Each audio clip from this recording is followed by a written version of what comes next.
In our over 2 years of running our channel and relocation business, one of the most common fears that people have told us they have is that moving abroad means that they're giving up comfort, safety, or opportunity. That might have been true 20 years ago, but definitely not today.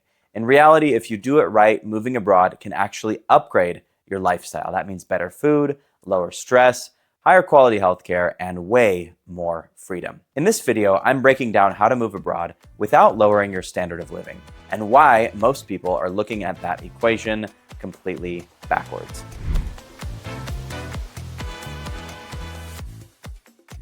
Hi, I'm Justin Keltner, and here on Entrepreneur Expat, we talk about everything to do with moving abroad, building a location-independent business, or investing overseas. We help you plan the entire process, start to finish, of getting a visa in another country, relocating yourself, your family, and perhaps even your business, and finding that perhaps the grass really is greener on the other side. If you're interested in learning more about that, definitely subscribe to this channel. We're coming up with new content now almost every single day, and we're joining forces with a lot of people throughout Mexico and globally that are going to be guest contributors on this channel very soon. So you're going to see a lot more content from us. Make sure you hit that subscribe button, make sure you hit that notification bell, and give this video a big thumbs up. You can also check out a lot of the resources that we have below this video if you want to go even further. We've got our moving abroad checklist so that you know exactly step-by-step what you need to do to move abroad.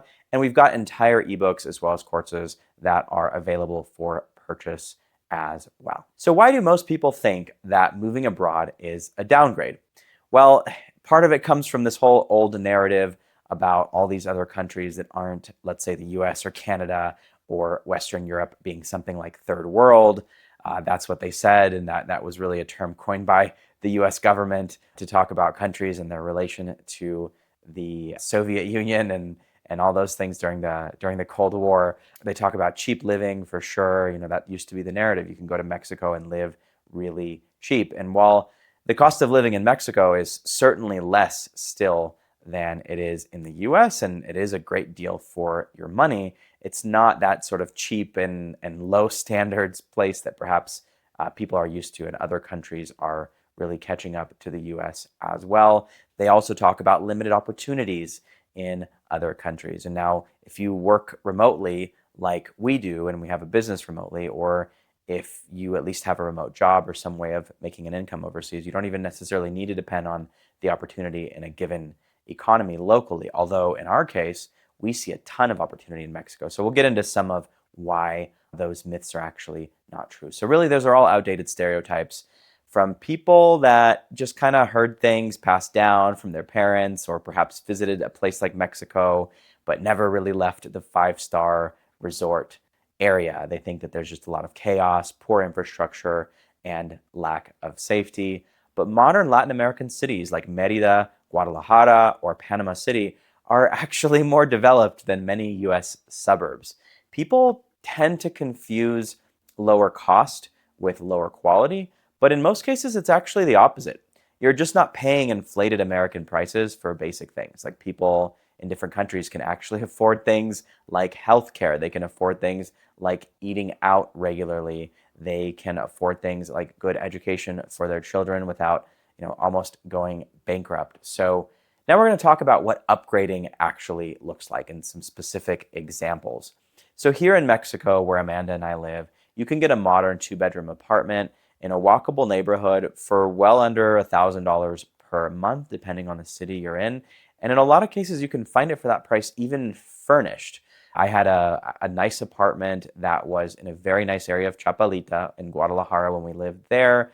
And that only cost around $750 per month unfurnished. Buy a little bit of furniture, it's good to go. But you can find places for $900, $1,000, $1,100 that are in very nice areas, surrounded by coffee shops, and very, very safe for like $1,000 a month, maybe $1,200, $1,500 if like you're really, really pushing it and you want the best neighborhood and the best walkability and everything else. But there's a lot of deals there. And Guadalajara, by the way, is pretty expensive. Even compared to Guadalajara, where we live here in the Chapala area, we've got a 2-bedroom condo, not just an apartment, but a 2-bedroom condo, and we have a 360-degree panoramic view of the entire lake. and that's only around 500 USD per month. So compare that to, well, you can't really even rent a room anywhere in LA for that much. I mean, barely. Like maybe you get a room somewhere in the valley, in the suburbs, right? For $500 a month, but you're not going to enjoy life very much, and you're probably going to need a car to get to everywhere. Here, whether it's in Guadalajara, whether it's in the Chapala area, we feel extremely safe. There's private security in Guadalajara. There were police patrols like every 30 minutes, every hour. There was another private security company. I mean, shit did not go down there. Like it was very, very, very peaceful. I find that in stark contrast to a lot of what's going on in the US with political instability, with civil unrest, with protests, with so many other things that are going on. And there are very few places that you can actually live in the US where you're not paying $2, $3, $4, $5,000 a month or more, and you're actually in walking distance to nice restaurants, to bars, to coffee shops, where you can get those sorts of things in Mexico and even some places in Central and Eastern Europe and all over South America as well. Now, another thing that is really cool here and in a lot of countries that people don't really give credit where credit is due for is that private hospitals in Mexico or Colombia or other countries can rival or even beat US quality. A lot of the time you're able to get same day appointments. Doctors are very nice to you. You'll even get their WhatsApp a lot of the time. So if you have any like kind of post-appointment questions, you can ask those. It's not like you go in and you see your primary care doctor for 15 minutes and then they shoo you out the door because they have 50 other patients to see that day. It's a totally different standard and quality of care with a very similar like level of the machinery and training and everything else that you would find somewhere like the US, but significantly cheaper. You can also afford to outsource more. So that might be a housekeeper, a private driver. We have a housekeeper that comes here twice a week. She cooks our meals as well. You can get your private chef as well. We have a private driver that we use whenever we want to go into Guadalajara because we have a car here, but I don't really like driving into the city. And I'd much rather kick back and get some work done on my laptop, film a little bit of content for the channel with Amanda, or do pretty much anything else that's not being stressed out in traffic. So we can afford to hire those people and actually buy back our time here. Another thing that's really cool about living abroad is you can find a lot more organic food, local produce, and a slower pace of life overall. And all those things are really conducive to improving health and well-being. In the US, I mean, I was joking about this with Amanda the other day, but you go to like a grocery store in Florida and you see oranges from Chile or Peru, or I forget exactly where they were from in South America, but it's like, why are you importing oranges from South America and like trucking them halfway across the world? We're in Florida. We make oranges here. Like, make it make sense.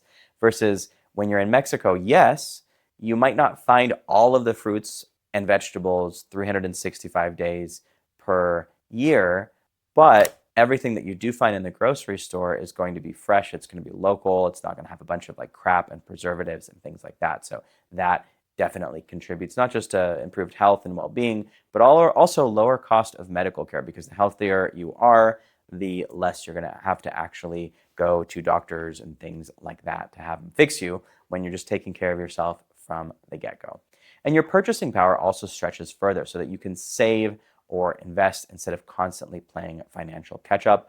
I'll add that with us as entrepreneurs, one of the most important things for like making really solid business decisions is being able to make them from a place of abundance and a place of actually having runway and cash flow to cover all of our monthly expenses. So when we have that, which is a lot easier to do here in Latin America, we're able to make much more financially sound decisions for the long term, for the health and growth of the business, because we don't have to constantly worry about these little things, these expenses and things kind of nickel and diming us, whether it's paying too much in healthcare and car insurance and home insurance, rent, whatever it is.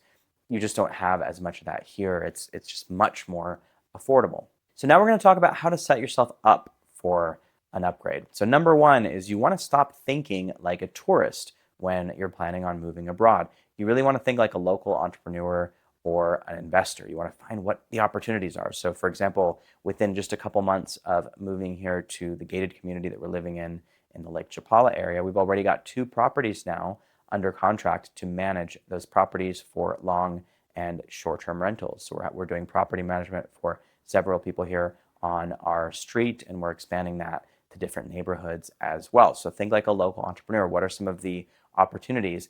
Yes, you can make money in dollars, spend in pesos. That's cool.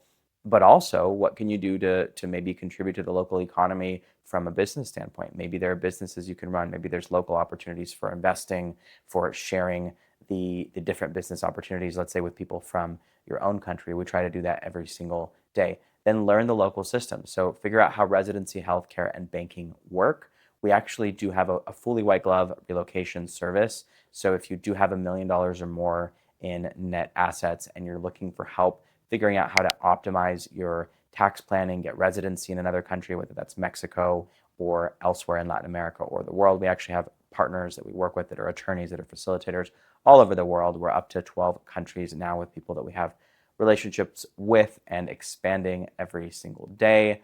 So you can book that call below at entrepreneurexpat.com/consult. We can help you out with that. But you want to learn how residency works. You want to learn how healthcare works.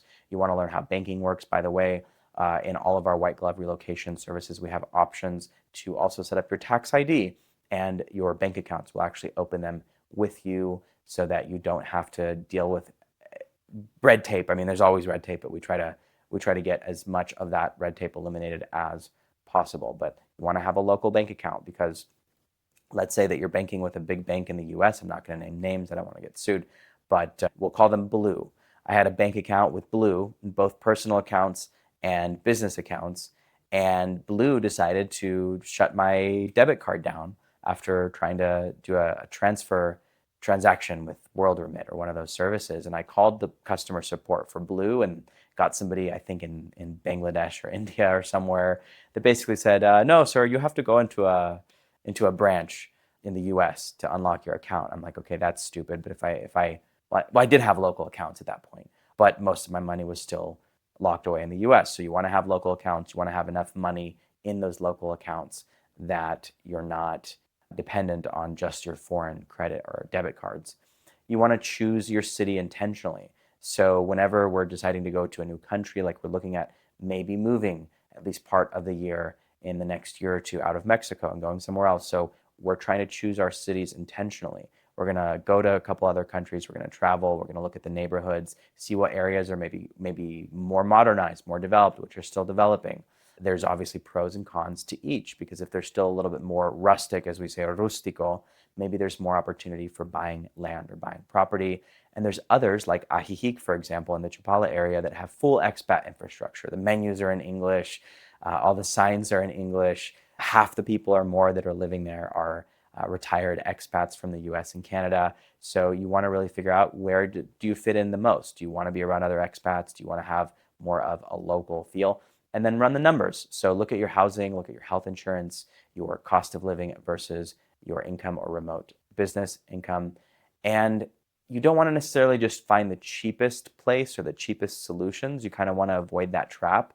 Make sure that you look at the best value, not just the lowest price. A lot of people ask us, well, is a place like Mexico safe? And I say, well, you don't want to live in the ghetto in Mexico, just like you wouldn't want to live in the ghetto in Chicago or in LA or in New York. So you want to find something that's a good balance. Yeah, you could totally find an apartment in Guadalajara for $200 a month to rent, but you're probably better off spending 5 or 6 or 7, maybe a little bit more if you're really bougie like we are, and have something where it's walkable to different coffee shops. It's more safe. There are maybe more expats that you can interact with and things like that. And then, of course, use relocation consultants. So we help with the entire process, start to finish. Like I mentioned earlier, that's entrepreneurexpat.com/consult, because we understand both sides, both the local and the international. We've got accountants in Mexico, we've got accountants in other countries in Latin America, and then we've got a lot of accountants that we've worked with in the US as well. So we can help you actually balance the tax planning and the business strategy and so much more. Now we're going to talk about one of my favorite topics, which is the mindset shift. So moving abroad is not about escaping your country. It's about upgrading your life design. It's not that you're leaving behind comfort. It's that, this is how I think about it, you're buying back your freedom. And that's your freedom from debt, your freedom from overwork, and also your freedom from this constant fear of rising costs and inflation and all of these other things that are happening around you. So most expats that I've worked with say that after a few months abroad, they realize their quality of life actually went up, even if their expenses went down. The key is intentionality. Design it. Don't just drift and go off and kind of do what all the other expats do. Actually create your plan. We actually have a cool course that I'm going to share with you guys down below, which is our relocation roadmap course. And in that course, we take you through the entire process of planning, from choosing your country to actually understanding where in that country you want to live, planning a scouting trip, and then figuring out all of the logistics and details, including the infrastructure and the internet and the phone and so much more. So that'll help a little bit with that intentionality. It's called the Relocation Roadmap Blueprint course, and you'll find a link to that here as well. So if you're serious about designing a global lifestyle that actually upgrades your quality of life, not downgrades it, then definitely apply for that free consult with our team. We can help you out. We do that every step of the way. If you've got $1 million or more in assets and you're looking to invest and protect those assets, and also this is really for people who value their time more than a little bit of money, we can help you save a ton of time, in many cases weeks or months of extra time not dealing with that red tape. So entrepreneurexpat.com/consult, we're going to help you map out where you can live, how you can qualify for residency, and how to structure your income so that you can live better for less. And if you're just starting to explore, then maybe you want to grab our moving abroad checklist down below or at entrepreneurexpat.com/abroad. Don't forget to subscribe for more strategies on global living, second passports, and financial freedom abroad. And I'll see you again very soon next time.